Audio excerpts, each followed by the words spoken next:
Ration కార్డుదారులకు కొత్త లబ్ధిదారులకు ration భరోసా. So మనం చూసుకున్నట్లయితే 3 ఏళ్ళలో పెరిగిన కార్డులు భారీగా పెరిగినాయి. పేదలకు ఆహార భద్రత కల్పించడంలో భాగంగా ప్రభుత్వం కొత్త రేషన్ కార్డులకు సంబంధించి మంజూరు అయితే చేసిందనమాట. ఇప్పటికే ఉన్న కార్డుల్లో మనం చూసుకున్నట్లయితే కొత్త సభ్యులు చేర్చింది. వీటికి మనం చూసుకుంటే సెప్టెంబర్ 1వ తారీఖు నుంచి బియ్యం పంపిణీ చేసేందుకు పౌర సరఫరా సంస్థ అవసరమైన కోటాను అయితే కేటాయించింది. జూన్లో ఉమ్మడి జిల్లాలో మనం చూసుకుంటే జిల్లాల వారీగా 3 నెలలకు సంబంధించి అయితే ఇచ్చారు. ఇప్పుడు కొత్త లబ్ధిదారులకు సంబంధించి జూన్, జూలై, ఆగస్టు మాసాలకు సంబంధించి 3 నెలలకు సరిపడా బియ్యాన్ని గత జూన్లోనే ఇచ్చారు, అందరికీ తెలిసిందే.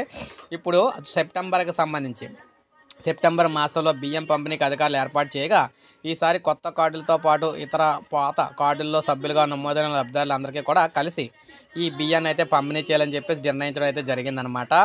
కాగా క్యూఆర్ కోడ్తో స్మార్ట్ రేషన్ కార్డులని ఇవ్వాలని ప్రభుత్వం నిర్ణయించినప్పటికీ అవి ఇంకా రేషన్ దుకాణాలకు చేరలేదు. ఈ నెలాఖరులో వచ్చే అవకాశం అయితే ఉందని అధికారులు అయితే చెప్తున్నారన్నమాట. సో ఇది మనకు ప్రజెంట్ తాజా సమాచారం. కొత్త లబ్ధిదారులకు, కొత్తగా కార్డులో చేరిన వారికి, కొత్త రేషన్ కార్డుల వారి అందరికీ కూడా సెప్టెంబర్ 1 నుంచి రేషన్ పంపిణీ అయితే జరుగుతుంది తెలంగాణ వ్యాప్తంగా. సో ఇది అప్డేట్. ఒక లైక్ చేయండి, సబ్స్క్రైబ్ చేసుకోండి, మన ఛానల్ సబ్స్క్రైబ్ చేసుకోండి.